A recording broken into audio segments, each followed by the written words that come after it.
Okay, take the gun. Line up the sight with your target. Beware of the recoil. Only pull the trigger when you're ready to... Go.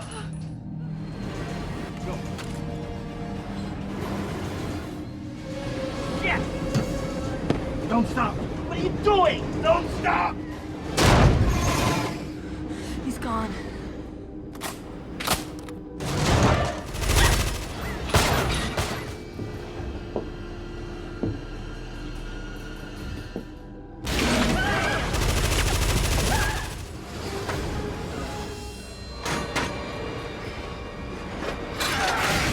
Jericho!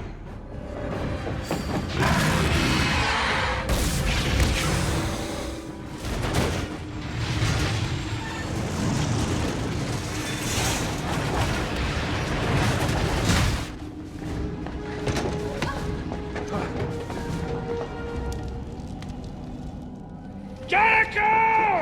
How can you expect to defeat me when you are but a man? And I am forever!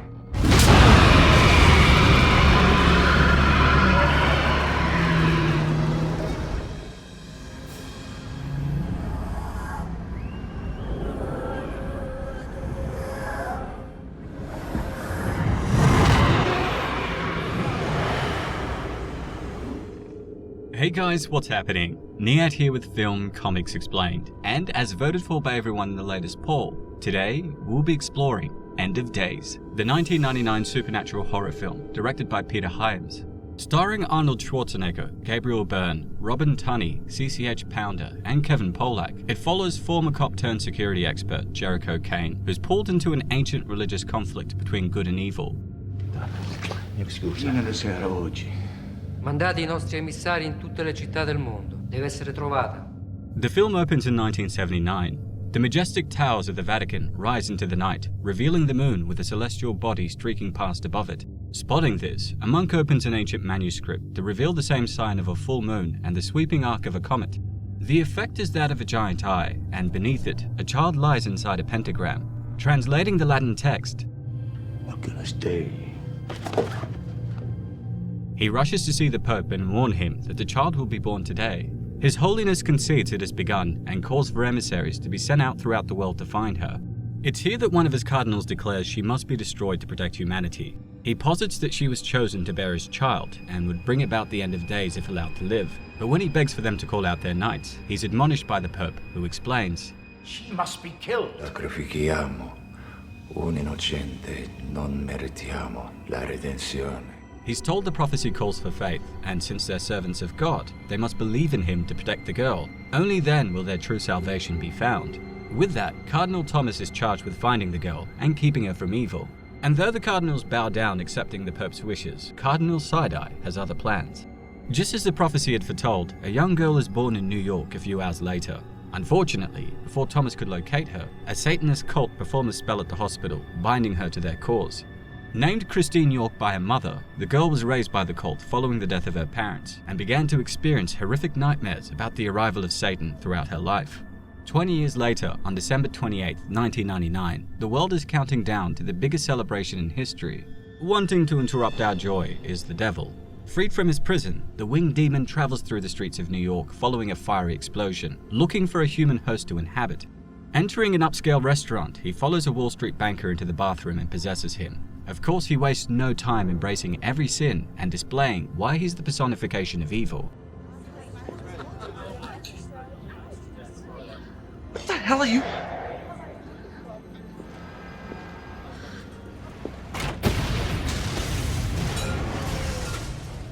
We're then introduced to our protagonist, Jericho Cane, a former cop that lost his way since his wife and daughter were killed by mobsters. So much so that he's actually contemplating ending his life. Luckily, his co-worker at Striker Security and good friend Bobby knocks on the door just before he does it. I was just putting myself together. That's gonna take a lot more pulling. Cane is a right mess, blending coffee, beer, Chinese food, and old pizza into a manshake, and his pal is very concerned. Knowing that work is the only thing that will keep his mind occupied, the pair head out on their next mission, the safe transport of a very high-profile banker, who so happens to be the devil. As the man exits, Cane spots a shooter above and saves him, taking a few bullets to his armored vest in the process. Of course, with enough testosterone to make Hercules look like a soy boy, Cane demands they take him up in a helicopter so he could showcase he's just as much of a top G in the air as he was on the ground. Pursuing him through the streets, he trails him to a subway tunnel. When he finds him, the old man begins ranting, claiming the 1,000 years have ended and that the Dark Angel is now loose from his prison. He continues by saying Cane doesn't know what he has done by allowing the man to live, and when he begins to raise his gun, Cane kneecaps him.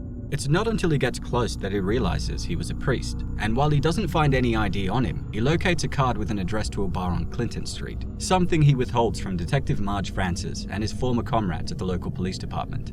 Nice day to jump out of a helicopter. Wow, just doing my job.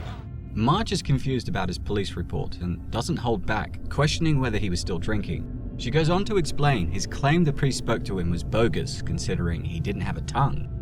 He's no tongue. Are you saying that I imagined all this? No, I'm just saying. Despite the confusion, Cane and Bobby check out the bar and are told that the priest was a drunk that lived nearby.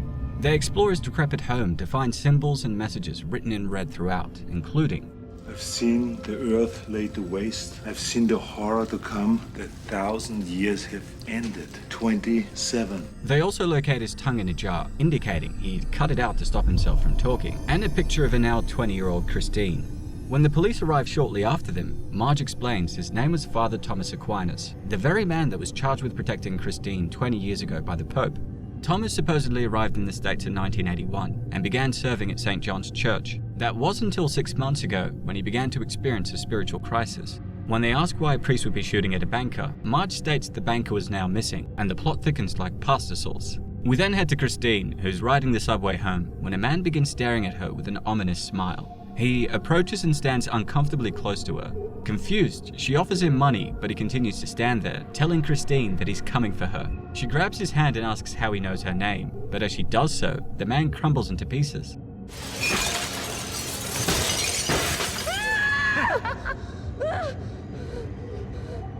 Freaking out, Christine rushes home and calls a psychiatrist, Dr. Abel, who we realize is one of the satanic cultists from earlier in the film. The doctor assures her they're merely dreams and that she should take another Xanax to relax. When she hangs up, we find out that although Christine did not realize it, she was actually being raised by the cult to usher in the end of days. Her stepmother Mabel deviously tells her that she was special, and despite Christine saying she wanted to be normal, Mabel explains that good things come to those who wait, and she's right, but not in the way that she thinks. Going over his physical and emotional wounds, Cane thinks about the Bible passage they found in Thomas's home and heads to the church he'd been working in. The priest initially tells him the church is closed, but when he explains he wants to talk about Thomas Aquinas, Father Kovac agrees to speak with him. Kovac explains that Thomas was a good priest and his friend, and that there was no way he was involved in the shooting, but Cane assures him that it was indeed Thomas that wanted to kill his client and presses him. Your friend and colleague, was he working for someone? He's working for God. So God ordered a hit on an investment bank. There's an awful lot that you don't know. Father Kovac explains that there's another world out there that Thomas saw, and it destroyed him. He also ominously mentions that he will know in a few days what Thomas was so worried about. When he asks if Thomas told him about a girl, Cane says that he didn't. Kovac then asks if Cane believes in God. What happened? We had a difference of opinion. I thought that my wife and daughter should live, and he felt otherwise. Maybe it's time for you to renew your faith. Jericho tells him he wants to know if the girl is in trouble and is dismissed by the priest, who is quite frank about Cane not being able to understand his adversary if he didn't believe in God. Regardless, despite being told to leave, Jericho follows them into a secret room filled with clergy, where a woman is experiencing stigmata. Meanwhile, Satan meets with Dr. Abel, who assures him everything is going as planned. Prepping for the fall of humanity, satanic cults have begun a campaign of random acts of violence around the world. After terrifying Christine with a vision, Satan enters the hospital room with Thomas and tells him to look upon the face that haunted humanity for 1,000 years. Tormenting the priest by saying he must know what he's about to do with him, he crucifies him to the ceiling moments before the police arrive with Cane and Bobby to ask him questions. After he's brought down and presumed dead, a doctor reads a clue carved into his skin in Latin, translated to Christ in New York.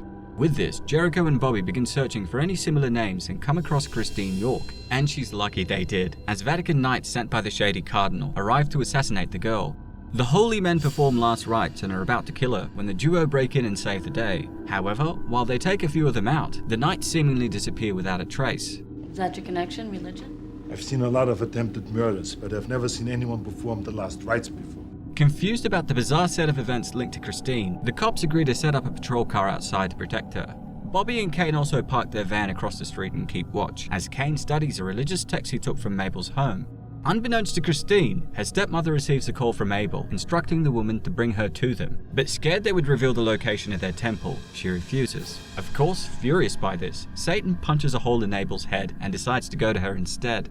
Cane then enters the apartment to speak with Christine, and shows her the amulet that fell off one of the men that tried to kill her. He explains it belonged to a Masonic order and a former sub-herald of the Vatican Knights. Called the Knights of the Holy See, they're said to be waiting for the return of the Dark Angel to Earth. Men that attacked me are devil worshippers. No, this says that the good guys, they're the ones that's supposed to stop the devil worshippers. As they struggle to process why good people want her dead, they both see a horrific vision of demons. Christine apologizes, saying that she had a medical condition that produced violent hallucinations, but Cane tells her that he also saw it. Before they have a chance to make sense of what's going on, Satan blows up the police car and the surveillance van, engulfing Bobby in hellish flames. Enhanced by supernatural strength, Mabel then begins attacking Cane and nearly kills him before getting KO'd by a glass table. Satan also appears through the flames and calls out for Christine as the pair run to safety. As if things couldn't get any worse, Marge and damn near everyone on the street seems to have sided with Lucifer. March, over here, we need your help! Easy with the hardware. Jesus, Marge, what the f***? The detective explains they only want the girl, and Cane throws down his gun, pretending to give up. What do you want with her, Marge? Huh? Why is she so important? Just the girl. You can kill him. While Cane takes both of them out like a Giga Chad and leads Christine to safety, Marge is then healed by Satan, who tells her she will continue to be useful. Believing Christine was hiding something, Cane stops and asks what she knew about the man in the fire. She tells Cane she doesn't know him, but he presses her, stating that he could see that she recognized him. With this, Christine finally admits that while she had never met the man, she had made love to him in her dreams. Cane insists that he won't let the man harm her, and it's here that Christine tells him she's actually afraid she won't be able to resist him. With no other safe place to go, Cane takes her to the church and doesn't hold back his fury at Father Kovac for the actions of the Vatican Knights. Kovac assures him the Knights were certainly not with him, and that despite their extreme and misguided actions, they believed they were saving the world. When he takes him to the secret room, we see the lady from before had now been healed of her wounds by the power of faith. Christine asks who she is, and Kovac explains she was a random Polish woman that began speaking about the end of days in Latin about 2 weeks ago. Although many thought she was crazy, this church has been monitoring her revelations, trying to decipher her prophecy. Interestingly, when she looks at both Christine and Cane, she doesn't recoil in fear or terror, but instead is radiating in hope and prayer. Kovac continues, explaining the Holy Church has been searching for Christine since the day she was born, and that if the devil consummates with her body in the unholy hour before midnight on New Year's Eve, Christine will essentially give birth to the Antichrist, unlocking the gates of hell for the Prince of Darkness to conquer the earth. The devil does exist. Why doesn't your God do anything? He doesn't say that he will save us. He says that we will save ourselves. Thanking Cane for everything he'd done, he explains that she must remain at the church as it takes a person of pure heart to defeat pure evil. You did your job, you brought her here to people of faith. We'll protect her, we'll hide her. With nothing to keep him going, Jericho returns home and is tempted by Satan, who offers to give him his family back if he told him where the girl was. I can give it all back to you. Everything that he took away. Everything. All you have to do is tell me where the girl is. Despite the overwhelming temptation, Cane refuses, straight up telling the devil he's a choir boy compared to him, which no doubt angers the Prince of Darkness. Feigning to finally agree, Cane ultimately tricks the devil by throwing him out the window. Bobby then mysteriously shows up alive and well. I thought you were dead. A couple of seconds I would have been. All I remember is stepping out of the van, then I woke up in the f***ing gutter. Despite Jericho's initial suspicion, they make a plan to save Christine. The Vatican Knights then arrive at the church and overpower Kovac and his clergy, hoping to kill her once again. Luckily, Jericho stops them and runs away with Christine as Satan appears. Giving them enough time to run away, the clergymen confront the devil and are quickly dispatched. But as Jericho and Christine head outside, Bobby betrays them, leaving with Christine while allowing Satanists to beat his friend up and leave him for dead. Rescued from his crucifixion by Kovac, Jericho rests for nearly a day before arming himself for the mother of all biblical battles.